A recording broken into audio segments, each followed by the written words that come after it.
Good afternoon, everyone. Our program is about to start. I hope you're seated comfortably and sipping your choice of drink.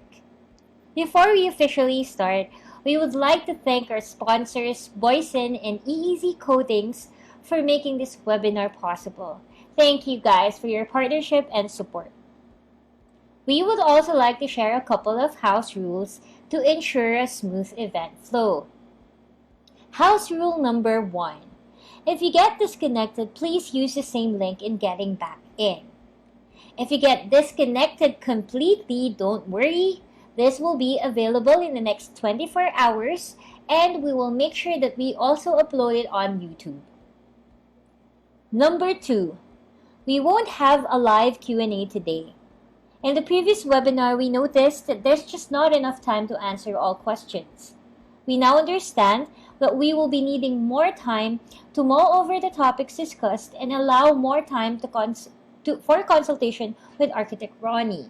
So instead of doing the Q&A after this webinar, we'll be moving it to the third installment of the Connected Webinar series.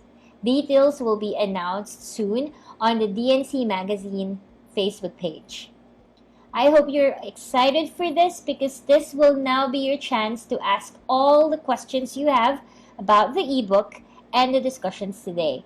So may I suggest you check out his ebook, Connected, and read it until our next webinar. Number 3, same as last webinar, we will be raffling off 3 copies of Architect Ronnie's book, Connected, to 3 lucky participants. So better stick around and enjoy all the discussions we have for today.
architects, students, and people who just love systems thinking.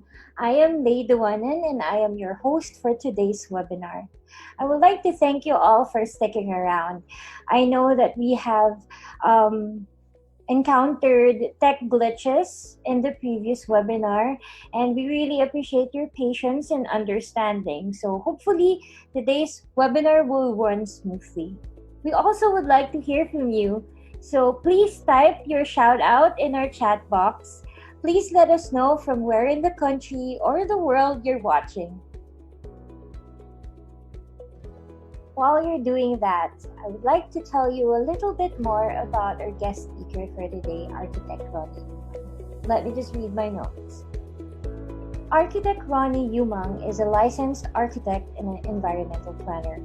He was one of the board top-notchers in the 1994 Architectural Board exam and was a member of several organizations who champion green and sustainable architecture, such as the Philippine Institute of Environmental Planners, Philippine Green Building Council, and Philippine Native Plants Conservation Society.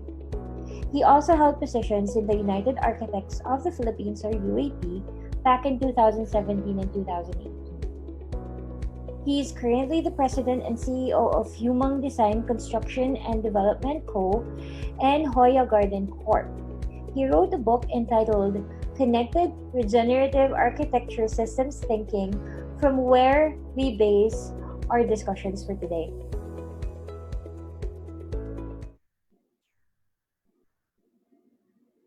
Here's a review of what we learned last week in the webinar part 1.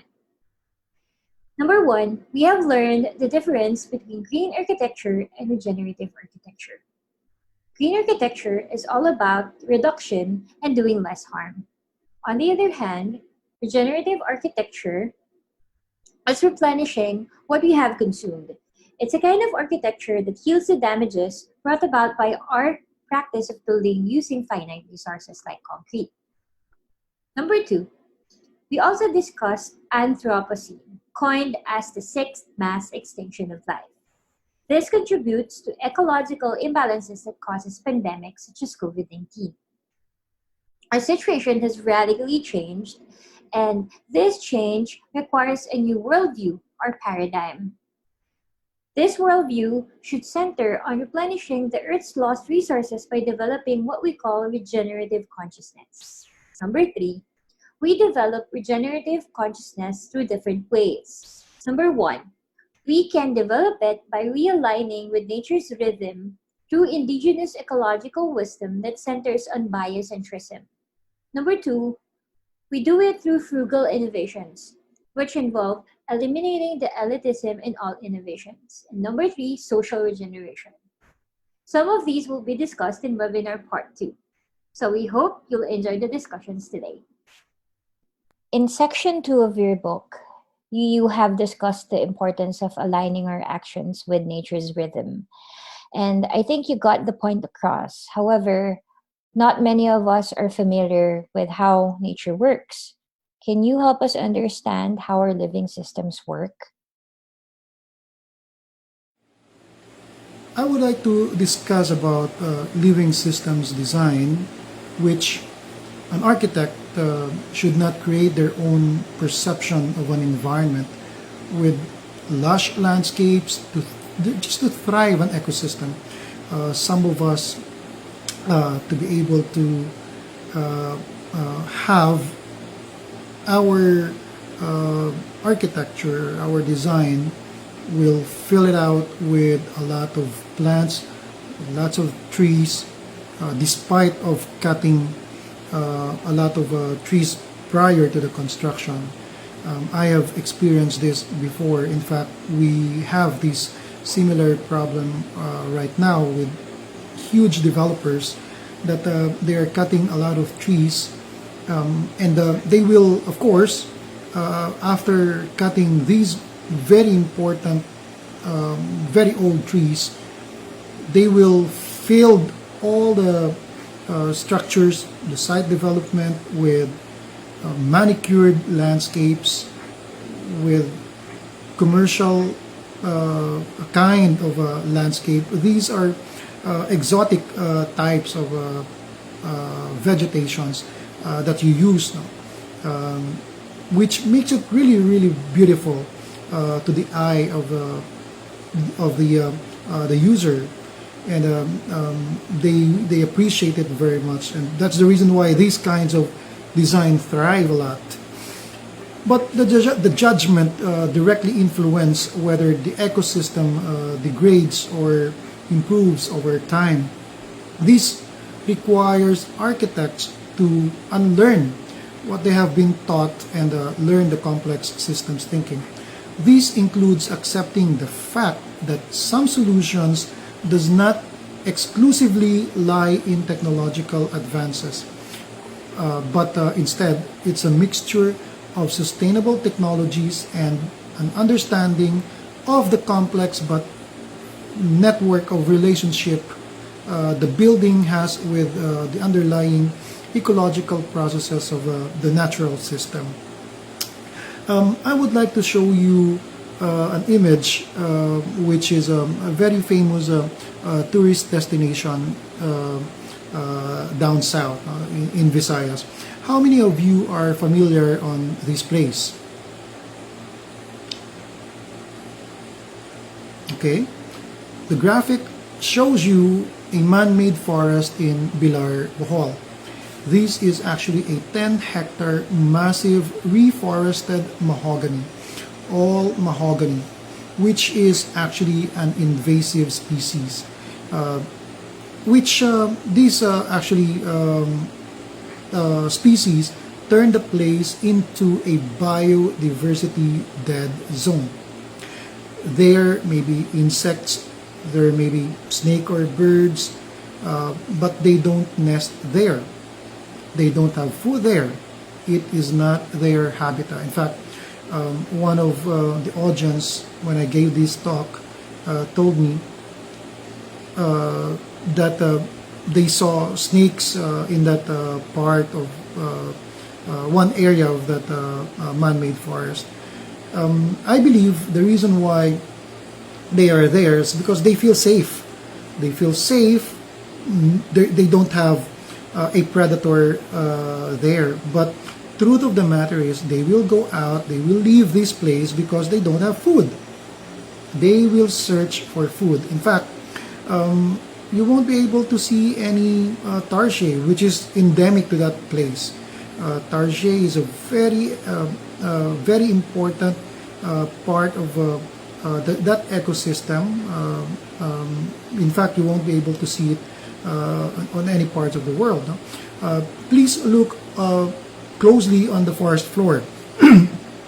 There's not so much growth, unlike any other forest. You will notice only a few perhaps grow there because through time they develop soil and that's the reason why they just grow. But perhaps due to its scarce nature also, but mainly because of this is mainly because of the chemical effect of the rotting leaves of the mahogany.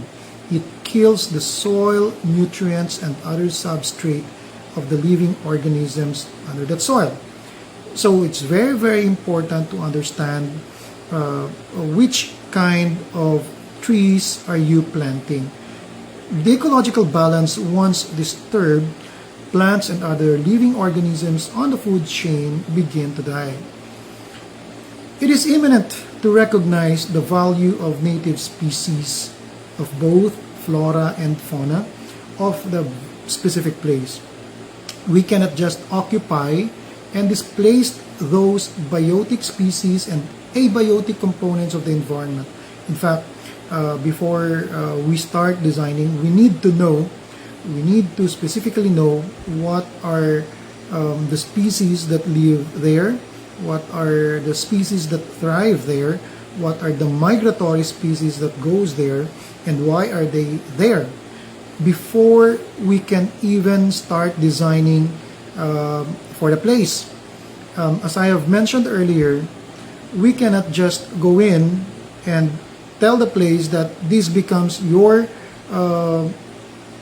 territory and you will design whatever you want there with the kind of geometric shapes that you want, with the kind of lines, the kind of, even if you copy nature, even if you copy the shape of nature, if this is not the way living systems work, believe me, it will not co-thrive with the other living organisms on that place. You need to understand how they work there, how they thrive there, how they it's a community of species of ecosystem that lives there. So before you be able to design your structure, please understand what is happening on the level of these living systems. You cannot just butt in. Technical people need to unlearn or understand the genius loci, or the spirit of place. It is beyond what is written on our EIA, or what we call the environmental impact assessment, which sadly, according to my experience, these are all copy-paste documents, which is what we use, no? In fact, even some of the CLUP that I saw are not really reliable and credible, because how are you going to create a really credible documents if the cost that they allot, the local government allot for these kinds of documents is really very low, very cheap? How are you going to conduct studies such as a complex study for living systems with a very low cost? Therefore, you cannot expect a quality study for this. You can expect just a copy-paste system or copy-paste document. So it's a very sad fact, and I'm sure you will all agree with me on this. We have to unlearn to understand that what is beautiful may not always be significant or relevant, for that matter. But I believe what is significant will always be beautiful. In fact, I would like to show you with the images on the screen. It will flash on you. It's similar to a decayed leaves or organic material, or similar to the wabi-sabi that I mentioned on the first part. No? We thought of it having no value, but here it taught us a very valuable lesson, that nature never changed its cycle. It is how humans perceive what is beautiful to them. We can always use blooms as a decor. We can always say, oh, I don't like this crux, it's very ugly. Oh, I don't want this kind of patterns. It doesn't really align with the axis that I want, or with the pattern that I want. But truth of the matter is, this is the kind of natural systems that we're talking about. If you want to design with nature, then this is nature that you're talking about. All right? This is not the kind of nature that we think. This is not the kind of nature that we perceive. But this actually is what nature thinks, and we should adapt to that kind of thinking. For the equal shareholder of the place is built on the idea that humans and the built environment exist with natural systems, and thus the built environment should be designed to co-evolve with the surrounding natural environment. The building serves to enhance the relationships between people, the built environment, and the surrounding natural systems. And so therefore, upon considering these living systems, or how nature perceive their own natural patterns, upon doing that, that's where you get your inspiration to design. And then upon designing, suddenly your architecture becomes part of that environment, and so that becomes a relevant and significant, vital um, uh, uh, connection to the abiotic environment of that place. All right?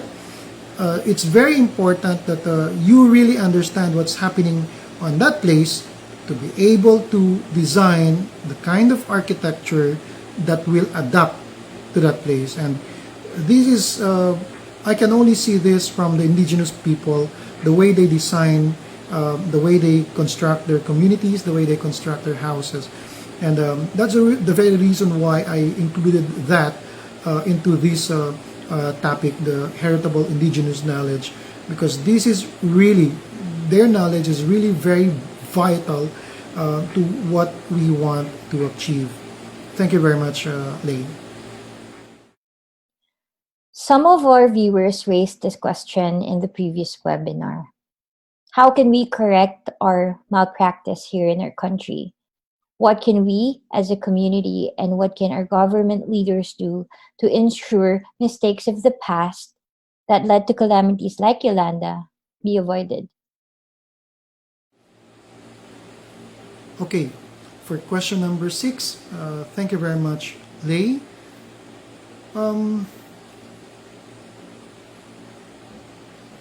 I would like to cite again the example of what I have mentioned on part 1. Yolanda clearly illustrates past, present, and looming danger since the early recorded history, but nothing bold was done to mitigate these natural dynamics. I have mentioned before that this already happened 100 years ago, and it keeps repeating with a much less typhoon, but it still made damages to the people of the typhoon belt area. No? We can still see that we are not prepared, or we made some solutions, we made some modifications, we made some systems, but generally, we never made any bold solution to mitigate these natural disasters. We are still the same people who are confused and doesn't know what to do on this scenario. In fact, as long as 5 decades ago, there has already been a confusion who will declare school suspension, and this same shamble persists up to now. We can see the local government, the Department of Education, the DSWD, or we don't know who's going to declare the suspension of the classes until we'll point fingers who's to blame. But this has been happening since I was a child. We've been having similar problem, and so who's to blame and take accountability for these recurring mistakes? Very, very shameful and embarrassing is what happened with the Yolanda and a lot of storms, and expect that this will happen again in the near future. Perhaps this year, this will happen again during the pandemic. Expected that it's going to be a huge problem. Who's to blame and take accountability for these recurring mistakes? Is it the leaders who decides for the people, or the people themselves who empowered their leaders? Are we really a community of people that nurtures impunity by avoiding to meddle with tainted leaders? Or are our leaders so intelligent that they capitalize on empathy and compassion, romanticizing every disaster like this to easily get away with their accountability? Remember, every time we experience this, We show the world how resilient we are, but as for me, this is a show of our weakness with accountability. We don't let these people be accountable to the mistakes that they have done. We allow leaders and decision makers to manage or manipulate the risk for us. No? We are permitting them to control our lives and commit irreversible cyclic damages. These are, again, as I've mentioned, it's recurring. It will keep on happening again and again. But after these mistakes, we will let them get out of the situation, and then somebody else will do the same thing again. It repeats again. It comes in cycle. There will be more hazards in the coming days. It is a nature's phenomena rather, but the people's response to nature's dynamics continue to be insignificant. The people should this time empower themselves, navigate their rights for a healthy and safe environment. So I will not look for a leader.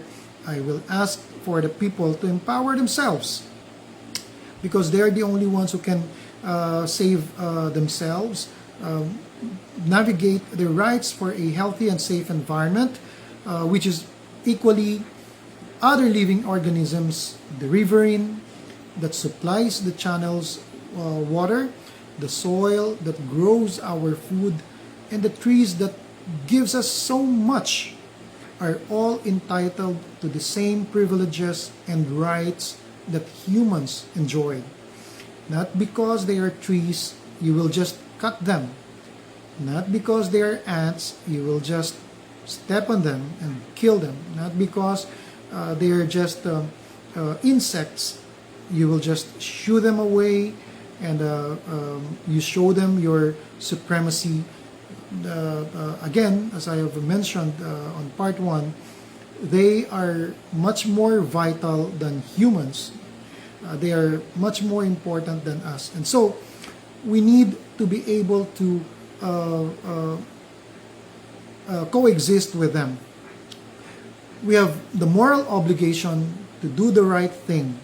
It is vital that we address and dismantle the systemic impunity and romanticizing our resilience and grit. We need intelligent and heart-centered conflict resolution practices to bridge the divide of our inherent woundedness, listening deeply. Another way of looking at this is to say that we need to focus on creating wealth, not just reducing poverty.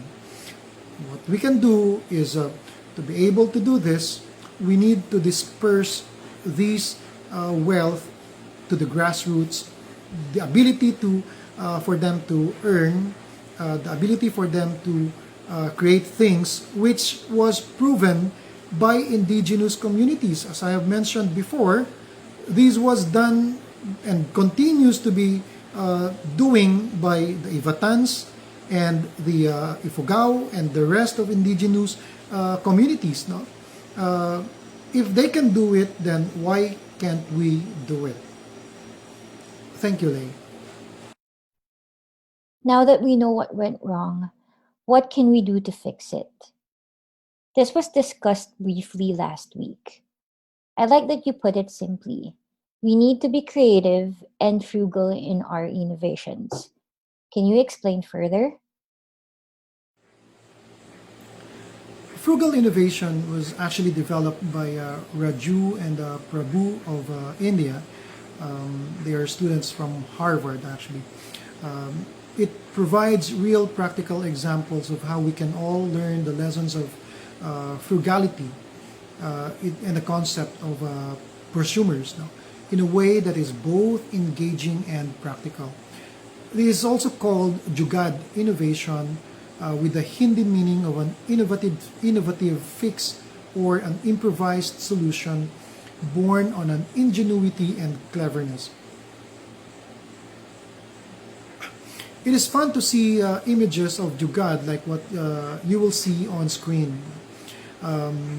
You will be very amazed of how clever, or how the kind of life hacks that these Indian people are doing.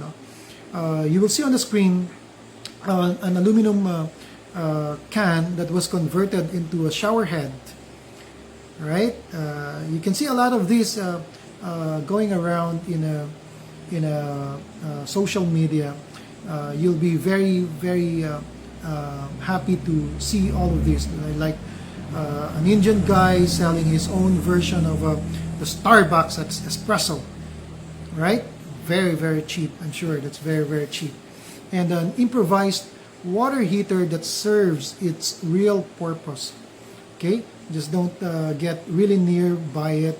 You might get electrocuted with that. You can see a lot more on the flashes on the screen. It's really, really funny. You will have fun looking at all these. You will have all day to look at this later on. No?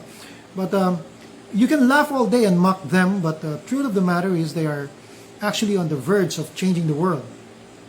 We are looking at Elon Musk's SpaceX, but we are not aware how far these frugal innovations have actually gone. You can see next to your screen is they created a prosthetic leg out of Jugad ingenuity. No? Again, they were able to solve a particular problem, very cheap, very, very practical, taking out the elitism on innovations, and therefore they were able to have robotics and artificial intelligence, which are some of the big companies' focus right now. They're very, very good on doing this. No? And because of Jugad innovations, they launched their own mission to Mars. This was launched November 2013, and actually arrived around September 2014, I believe.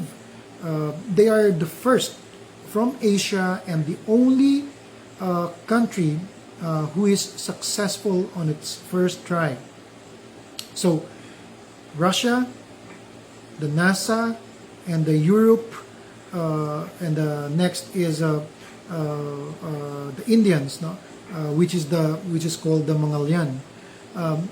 You will not believe this. No? They budgeted the mission for 74 million US dollars, which is staggeringly cheap than NASA's Maven Mars mission, which is about 671 million US dollars. That's the budget for the Maven Mars mission to Mars by NASA. And what more is the SpaceX cost, which is ballooned to up to 10 billion US dollars. But of course, they have different activity in Mars. No? They have a different objective there. But you can see how the cost differs. No, they made it very light to be able to create a much more cost of their mission. No? And they are now set for the second mission, which is called the Mongolian 2, no? Which is set to launch by 2024. So all the big companies and famous universities such as Harvard, Stanford, embrace Jugad concept. One of the well-known university, in fact, I just forget which university is this now. They actually even have its own course on Jugad innovations. People are craving for new solutions on the post-crisis gloom, with a more balanced lifestyle to help create a new economic system, a frugal economy. It represents an amelioration of the more excessive aspects of the 20th century: overconsumption and waste. And the bigger is better consumption model may slowly be sharing with a small is beautiful system of consumer value. So therefore, we are heading towards lesser and lesser. The smaller is better, no? Because we want to live less, because we don't want to consume more waste anymore. We're we need to understand that we are on the verge of the sixth major extinction, and this is the cause. This is caused by humanity. No? We are the ones doing this.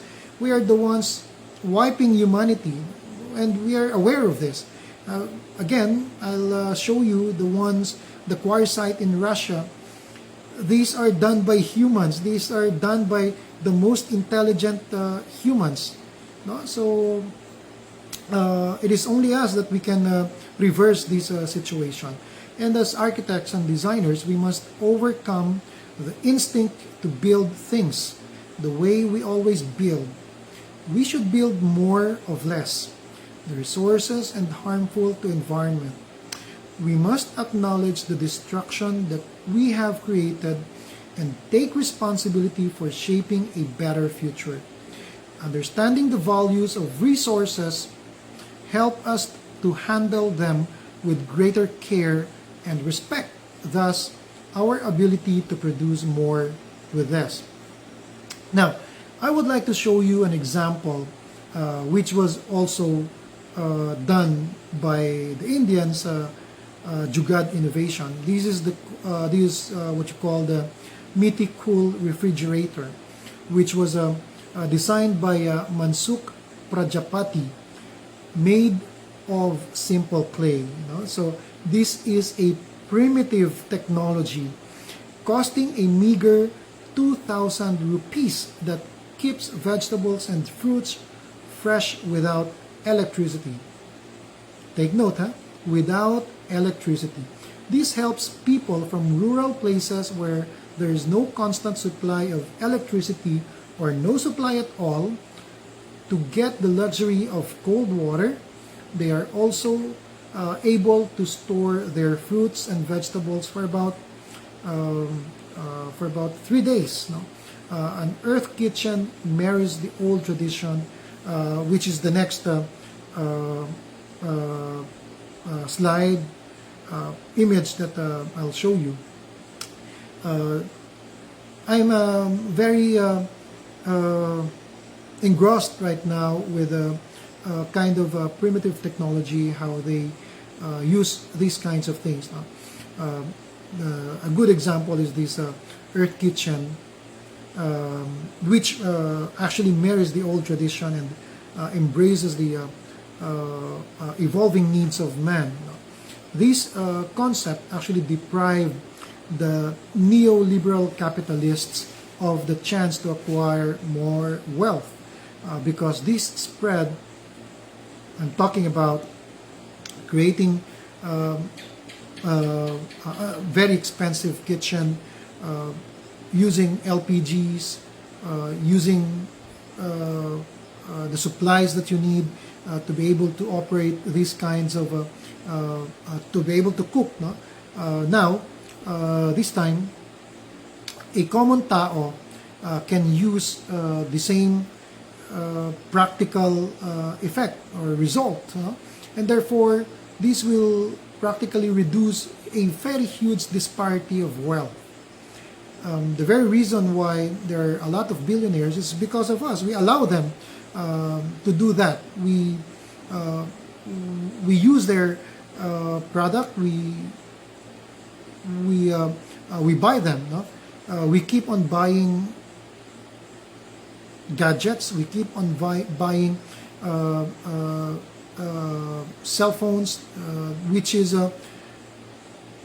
some of us have at least 3 cell phones. No? The more cell phones we have, the better, because we project an image of we're better off. But the truth of the matter is, you cannot answer the 3 phones all at the same time. What I'm trying to say here is that if Jugad can innovate mission to Mars, why can't Filipinos innovate a single gadget that can do all its functions, doing the computer, doing the calling, doing the camera, all at the same time? Therefore, we will be able to function more efficiently without succumbing to the planned obsolescence that these giant brands are doing. No? You don't need to replace your phones every year, every 2 years, no? Because one phone will, or one gadget, or one equipment will actually suffice for our needs now. Another very good example is the solar bottles, which is called 1 liter of light. This, you can see this as being used by Ilak Diaz on some of his projects, but this was actually I think originated from Jugad innovation as well. In some Philippine slums or even rural areas, solar skylights made from 1 liter soda bottles filled with water and bleach can provide light equivalent to that produced by a 55-watt bulb. Such an ingenious solution, especially on communities having no supply of electricity. You can imagine how creative our industry once we unlearn the things we used to think and do. Remember, we need to get back to things, the very basic things, unlearning the Western kind of education, and think of what we can do by creating linear, random, square solar tubes like what they're doing. We'll be able to create a much more beautiful lighting effect. No? It is far more interesting what architects and designers and construction professionals can do to regenerate place. No? I would like to give you an example of also of Jugad innovation on the level of what I'm doing. We started acquiring a 2-hectare land in Alfonso, Cavite, with the primary reason of productizing our architecture services and create a passive income by selling properties anchored on the concept of regenerative communities. Actually, the very reason why I arrived on regenerative architecture is because of a similar situation that I need to earn. No? Similar to most of us architects, I experienced the same project or similar cycle that having no project for several season, almost a year, and then having problems with clients as well.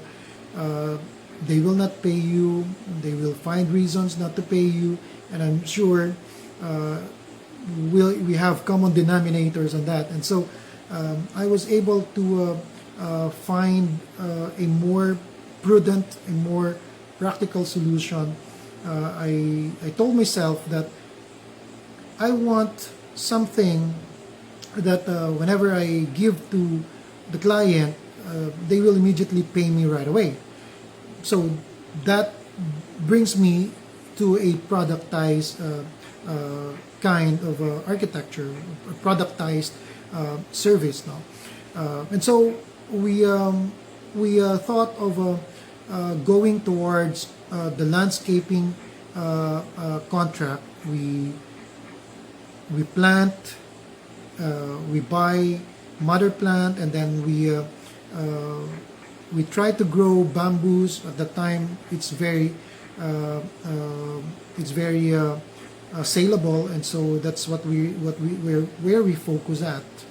And after that, I realized that I need to be more relevant than selling commercial plants, and so I thought of going towards native species, and so I focus on planting and focusing on selling on native species, the kind of bignay, anahaw, something like that. No? So we focus on that, and then I realized the value that it offers. That became the start of my regenerative architecture concept, and until it grew into something else, and now it becomes my brand, and now it becomes my.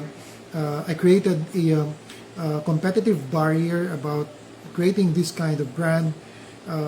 Unlike before, the architecture that I'm doing can be done by all of the architects. Now, it can easily be copied. It can easily be done, and I became a commodity. Architects become a commodity. No, our service becomes a commodity that the client are bargaining our fees. No? And that's very degrading for me. I feel that I'm intelligent enough. I feel that I'm skilled enough. I'm gifted enough. So I told myself, I'm not going to sell this valuable output, valuable gift of mine with this kind of negotiation. No? I would like to sell it to the right people. I would like to sell my architecture to the person whom I want to sell.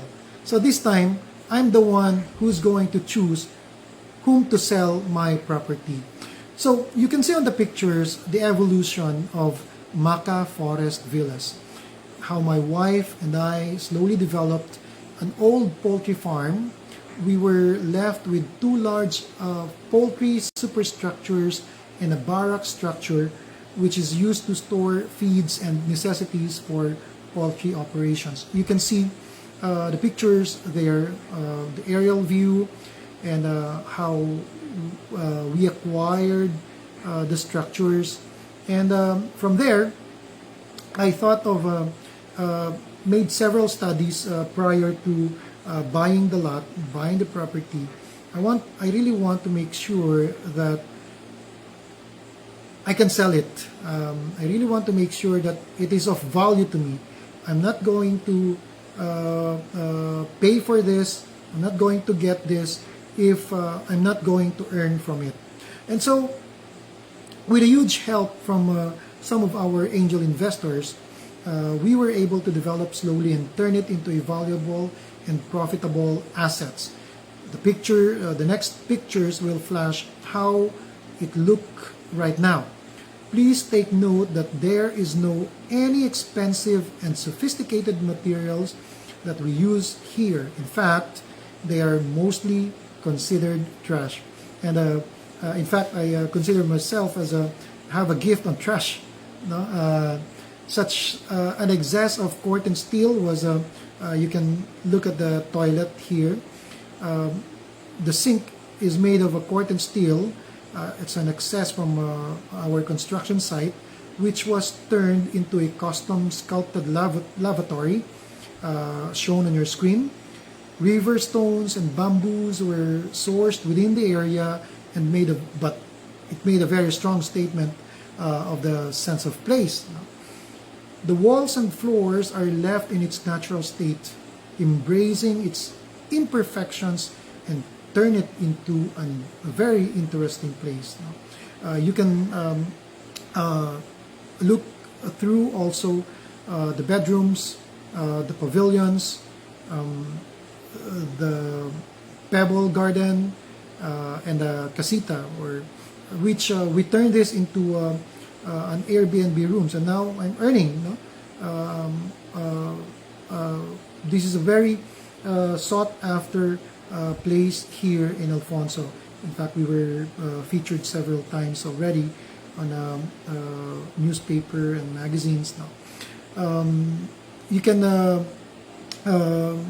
come see it. I'm inviting you to see this place, and after this pandemic, perhaps, because right now Airbnb is having a very strict sanitation requirement, so we cannot receive guests as of the moment. So looking forward, we are on our way to actually creating our rammed earth now.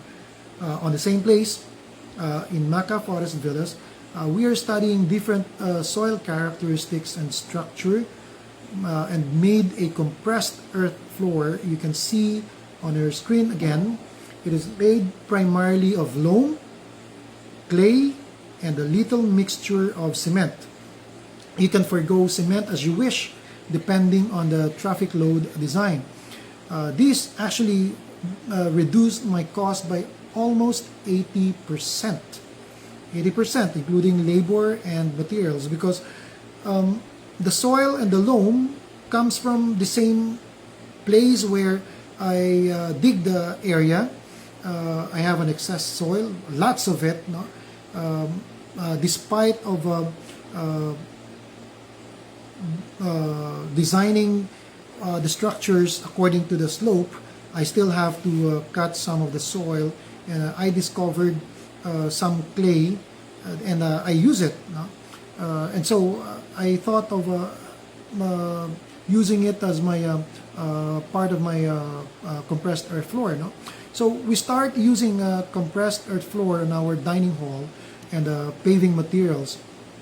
With the right mixture of loam, clay, and cement, you can actually achieve the desired strength. We need not to quarry and be the cause of another environmental destruction, but humans, rather, as an intelligent species, can be the prime mover in restoring and replenishing Earth's abundance. We will create true parametricism that follows the natural living systems algorithm, and not the one like Zaha Hadid's parametric designs, but how my architecture will interact with on-site living organism. How will they benefit from it, and not the other way around? And so on the screen you will see what I'm planning to do. I studied where the fireflies are going, the dragonflies are going, and I noticed that I have this dap on a particular area. I have dap, I have as is, which is a native species here in Alfonso. These are the plants that where these kind of living organisms go to. No? Of course, with the reduction of light, I will maintain kind of a damp area that they want. But what I actually wanted to do is where can they live, where can they stay, where can they a new habitat for them. No? So this is where I'm looking forward to. So we are on our way. We are on our way to our rammed earth wall, if only not for the Taal eruption, which erupted February or March, no? And then after which is the pandemic, the COVID-19 pandemic, which really slows down our permitting process.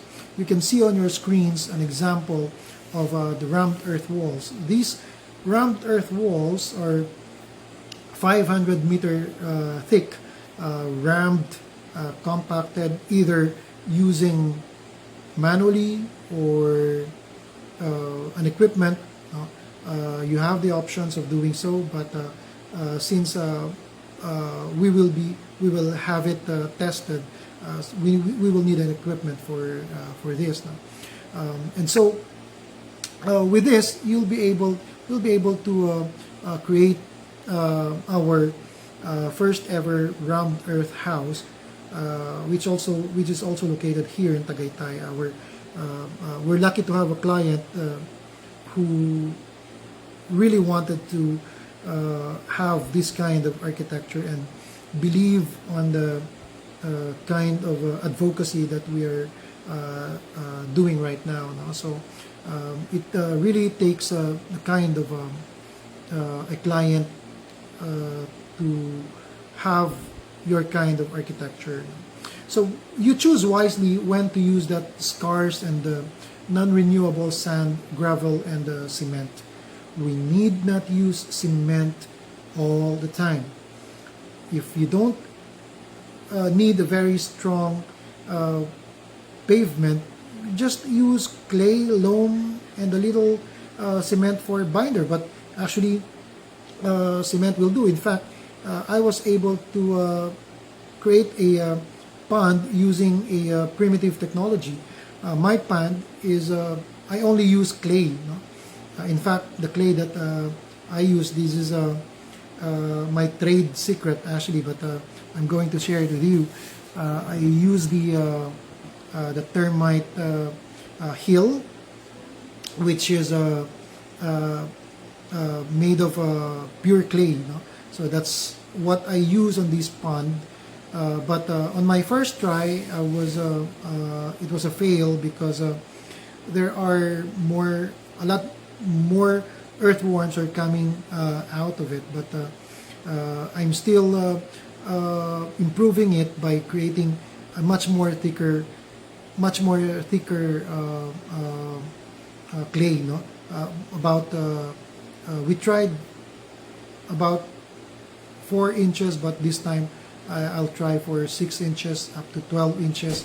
I believe it requires 12 inches thick. You see, the idea comes from the natural pond or the river or the lake. No? If it retains water, then I will use the same system or process. I will use the same soil to be able to retain water. So, in a nutshell, I'll be able to create a concrete-less pond. No? So again, we need not to use cement all the time.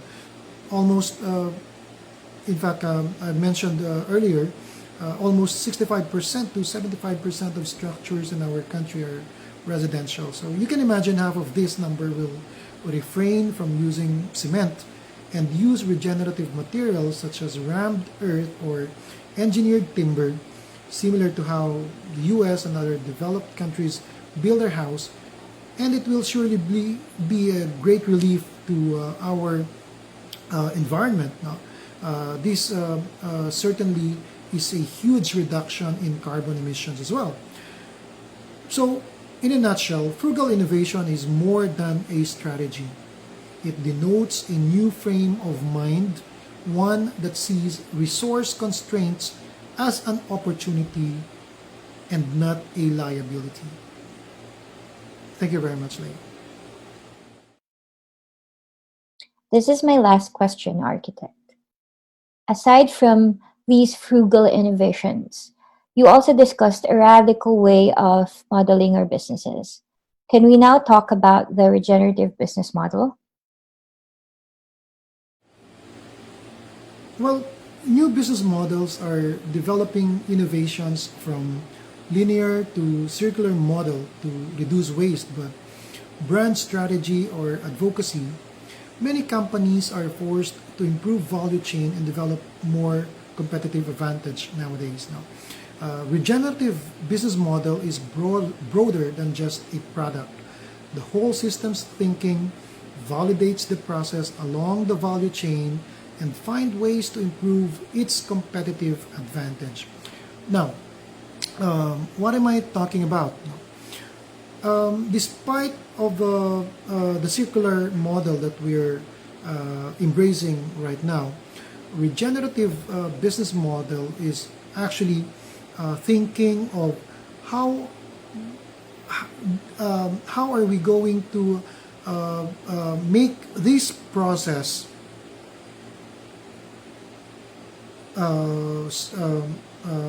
follow the thinking of regenerative systems. Now, the need us with abundant resources. It is time that we should recognize and give back to nature. In our business models, there is an urgent need for regenerative systems thinking. Ecosystems have inherent value and do not exist only for humans to abuse. No?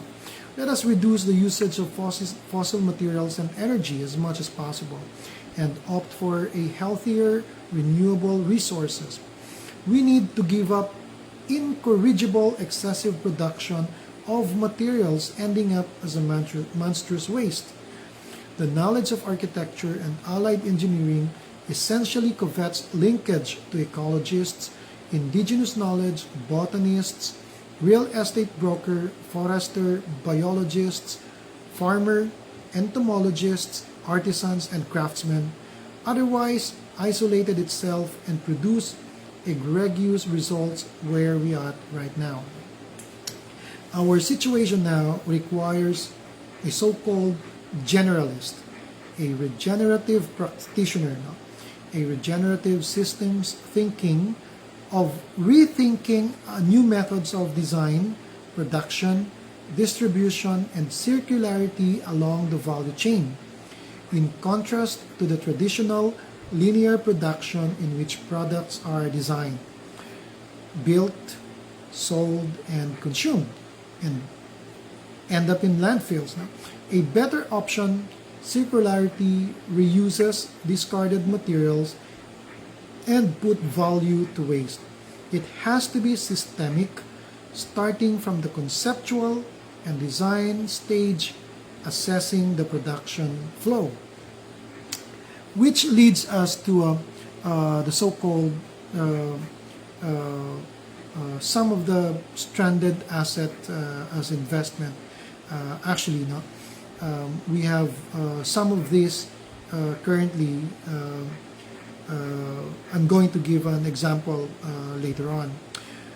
The government actually owned a vast tract of agroforest, or termed as established timberland, which covers over 10 million hectares within the Philippine state. Despite the increasing timber shortage, which is having 200 to 300 cubic meters per hectare harvest, our timberland has the potential to generate more than at least $3 billion per year, as opposed to importing forest product spending of $1 billion annually. These timbers are protected under the law due to the decline of ecological health, but a greater thievery is happening on the mining sector. Look at what I have showed you earlier. No? It's covering a total land area of about 30 million hectares, or 45.7%, which is extracted mainly for the consumption of the construction industry. So, with this, we need a prudent handling and management of resources along the value chain and the end of life of products, which considers the good of the whole. People who uses natural resources to their advantage without considering the good of the common will lead to negative outcomes for everybody, as the resource of as our resource diminish. Exemplified by the traditional wisdom, which is the indigenous people are well aware of the long-run consequences of exploiting the commons, such as the Ivatans, Matao fishers follow an old tradition, self-regulating rule by establishing a catch quota. No one is allowed to catch more than a specified agreed amount, while the Ifugao has their traditional practice of shifting their crops on Sweden land with a fallow period of at least 5 years and replace the trees for forest regeneration. So even before, they have been doing regeneration system. No? So each according to their needs control the actions of each individual. They cannot consume beyond the carrying capacity of the commons. Who's checking us? Who knows if we are consuming more? Nobody knows. Nobody's checking the Department of Public Works and Highways if between DENR and DPWH, who's going to check oh, we don't have construction materials anymore. You cannot, you cannot get trees because it's log bun. No? Who will check these system flow? Nobody's checking this. The leader doesn't know what we need, and so we need to act on this. Actually, we need to understand that rather than doing the quarrying, we should rather plant more trees on a industrial level, of course, similar to what they're doing in Switzerland and Australia. No? New Zealand rather. No? They have these plantation, timber plantation on an industrial level. I think we should opt for this kind of system and option as of the moment. So it is an exaggeration, really, in living the good life with nothing. The real meaning behind the statement sets the lowest degree of minimal and simplest possible way of life. By living less, discovering what truly matters and important allows you to free up more on things for the right reason. Reducing waste and other creative, austere living practices are inherently environmental friendly. Resist the urge to acquire possessions in a belief that having more is good. Certainly, you do not want a trap buying a very expensive device again and again with lots of features you don't really need. That is programmed to self-destruct in a couple of years. Suddenly, you realize that being cheated yet, you buy another one because you want to maybe show your friends that you are well off and better off, and you have more projects. That's the reason why you're very busy. That's why you're handling 2 gadgets or 4, even 3, 4 gadgets, where in fact holding this, and then you're praising sustainability and green life. No? It doesn't really make sense. If you're doing this, you have to help also on a you have to do a whole systems thinking. Living too little to nothing will leave you in amazement. A minimalist lifestyle will give you a feeling of lightness, peace, tranquility, and build your sense of self.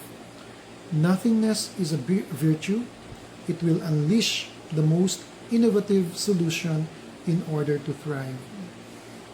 As of the moment, we are practicing this concept here in Alfonso.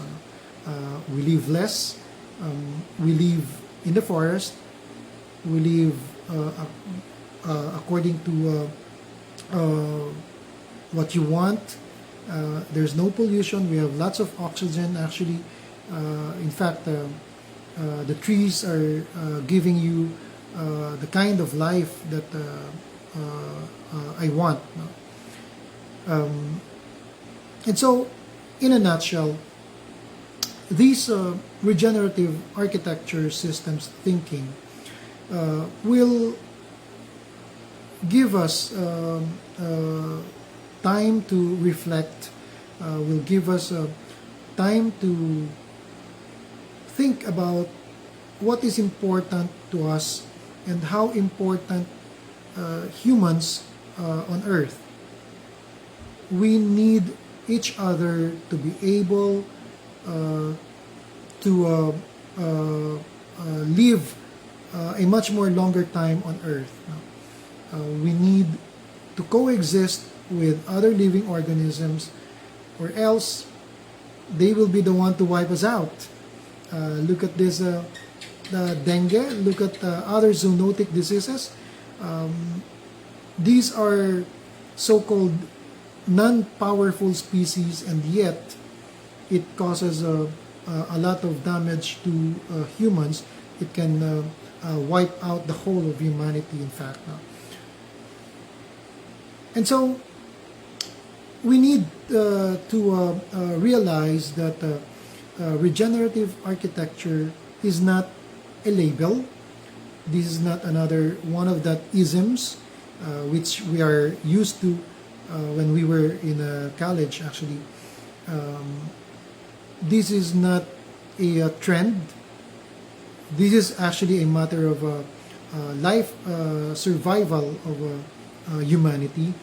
And if we wishes to have a much more healthier and comfortable life, we should embrace regenerative systems thinking.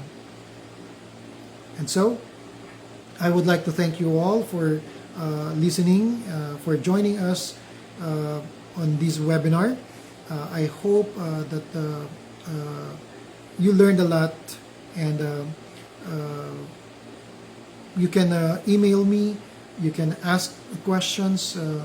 I will be very happy to link myself with like-minded people. Thank you very much.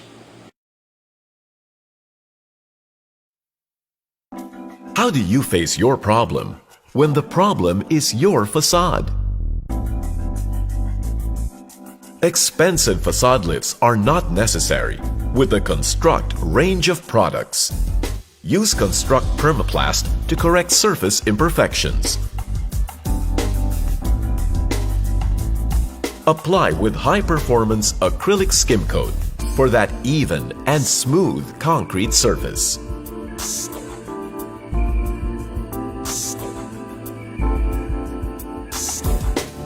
Use Construct Durafil fast-setting gypsum compound to patch holes on gypsum boards and overjoints. Use gypsum putty as finishing coat.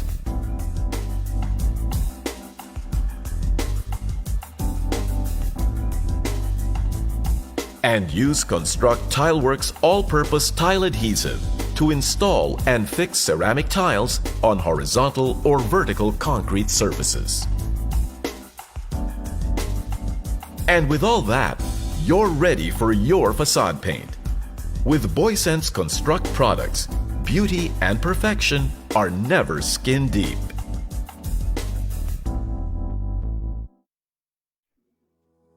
Welcome back, everyone. I hope you enjoyed the discussions today.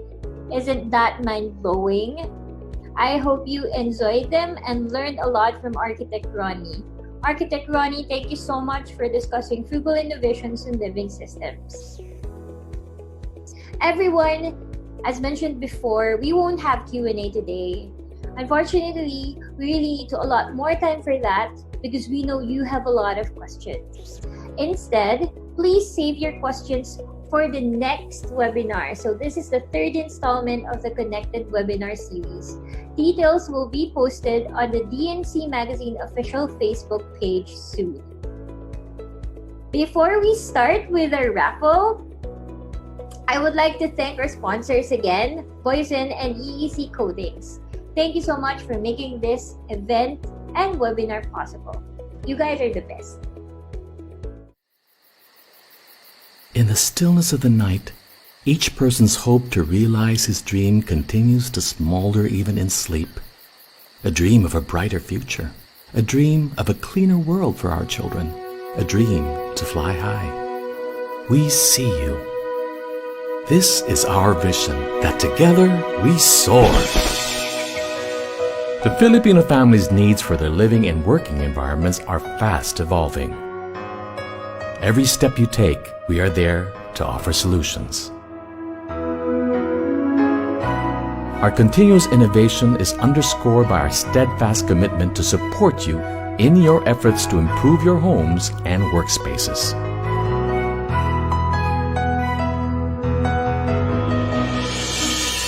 Our facilities adhere to the highest standards in the industry. Our zero-generated wastewater program is the first of its kind in the Philippines. A closed production system for minimal dust dispersal ensures a cleaner environment. We value excellence, and our people are proof of that.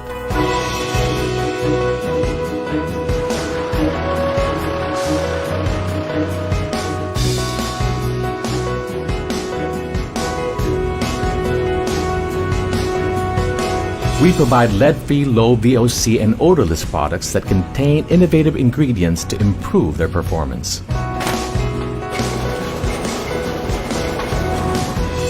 Products with antibacterial protection technology ensure that your family is shielded from potentially harmful organisms. We feel you. We have created strong international partnerships to give you products with your convenience in mind.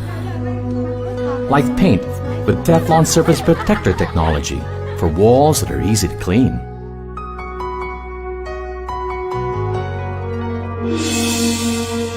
We hear you.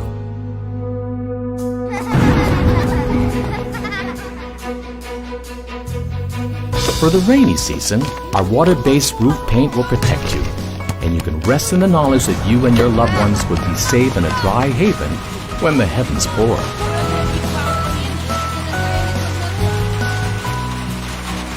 We understand you.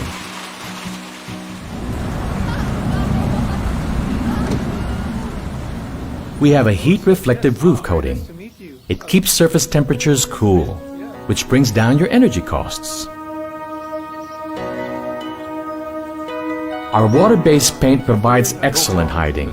You need less, so it saves you time, effort, and money. We care for you. We are one with you in building a cleaner environment for your family. We gave the world the first air cleaning paint with crystal-active photocatalytic technology.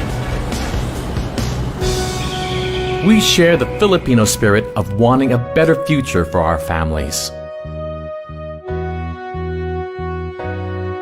We celebrate your milestones with you. Whether together or apart, as long as you are aspiring for a better tomorrow, we are there at your side.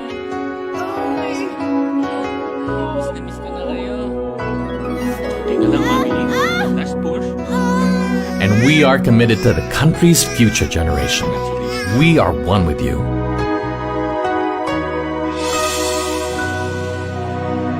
We support deserving students and provide them with the means for an education.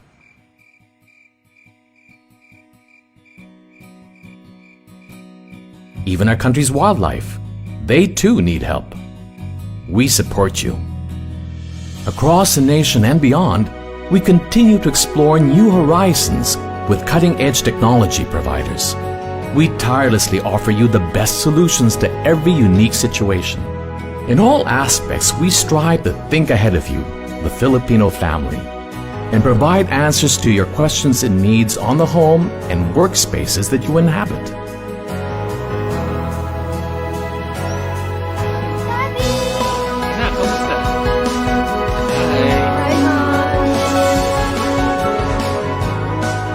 We are explorers in our world. We are innovators in our craft. We have been your partners since 1953, and we are committed to continue understanding and serving your needs.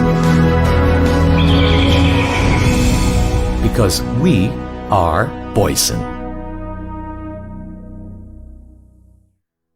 Did you know that everything that Architect Ronnie discussed today is in his book, Connected? This book is available online for only 500 pesos. Moderator, please flash the guidelines, the order guidelines on screen.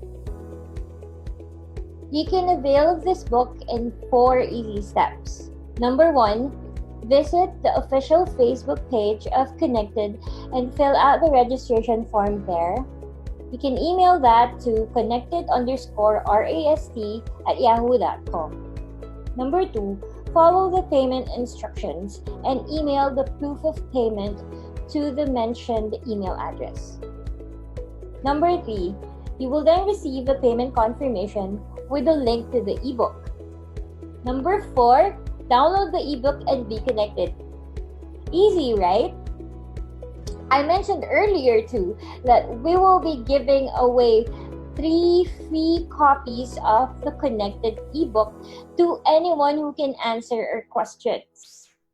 We'll have the raffle in a few minutes, so I hope you're ready. So the first one who can type in the correct answer in our chat box would win the free ebook copy. Mr. Rex will be helping us identify who will be the first to answer our question. So Mr. Rex, I hope you're ready too. Okay, exciting.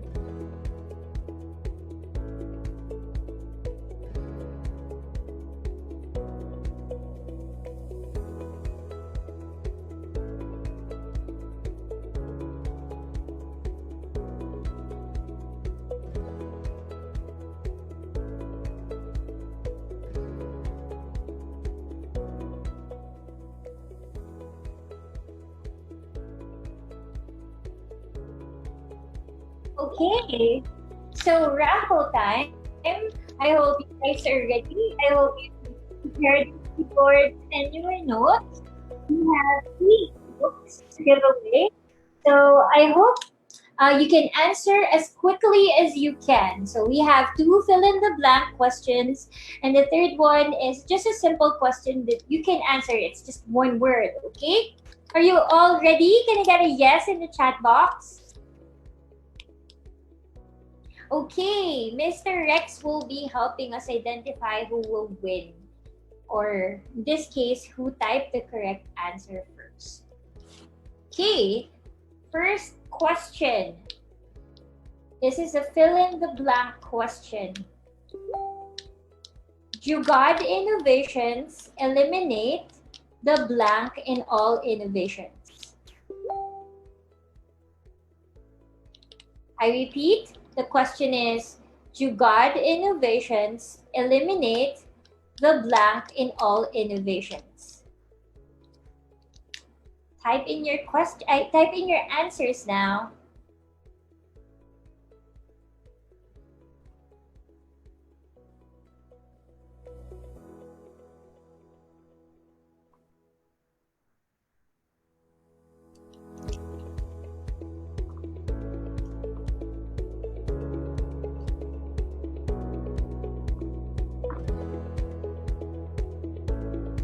Okay, we're just checking if someone got the correct answer.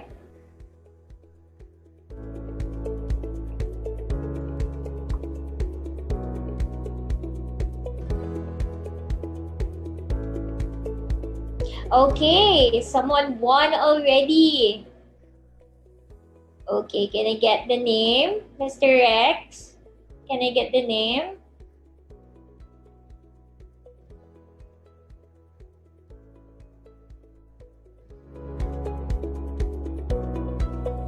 Okay, I'll just announce later, but someone won already, okay? Ready for the next question? Okay, this is another fill-in-the-blank question. The question is, to reduce waste, new business models should develop innovations from linear to blank model.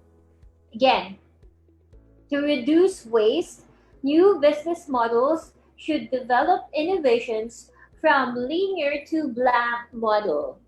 So, clue, this is a shape. Okay, please type in your answers in the chat box.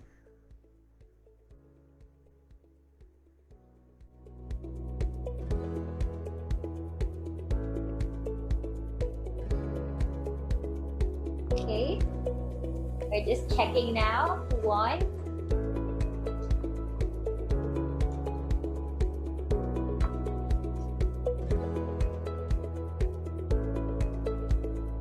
Wow, you guys really listened. Good for you.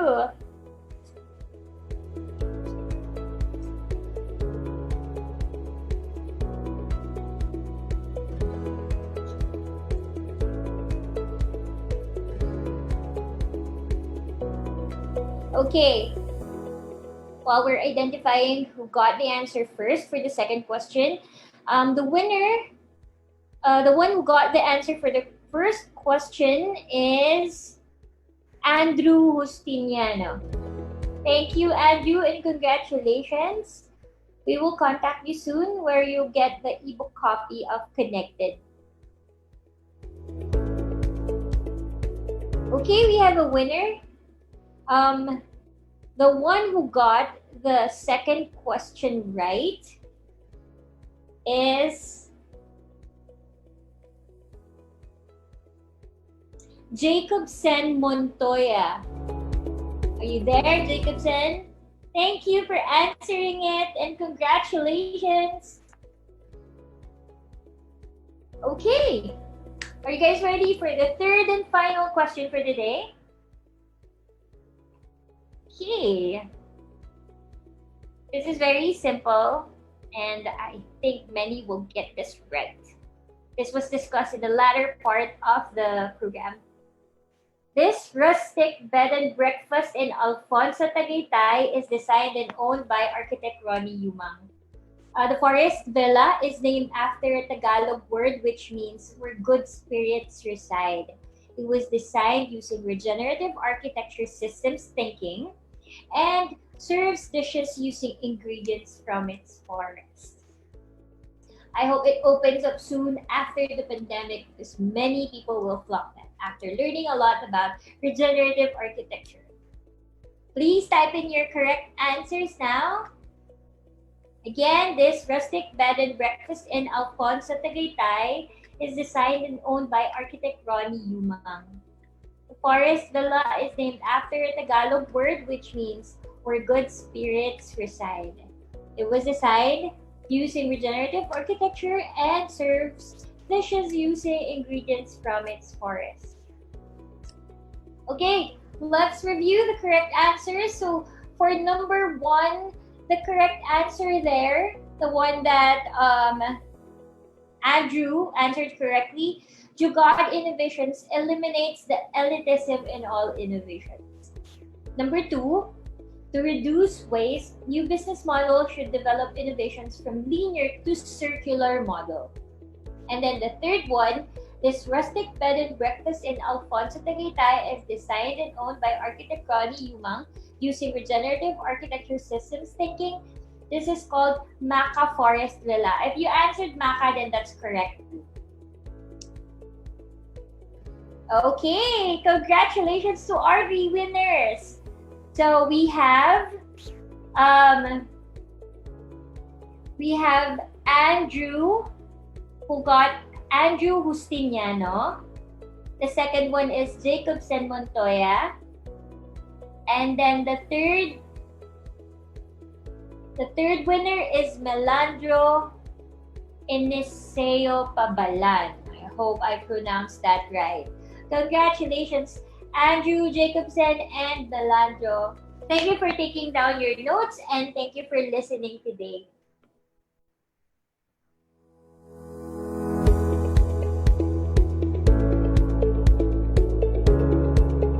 This officially ends the webinar part 2. Thank you all for staying here and for listening to Architect Ronnie. We're very sorry that we can't have the Q&A today. Please save your questions, write them down if you must. And Architect Ronnie will answer them one by one in the next installment of the Connected webinar. Details will be posted soon on the DNC Magazine Facebook page. I hope you follow them too. Thank you and have a great night. Bye!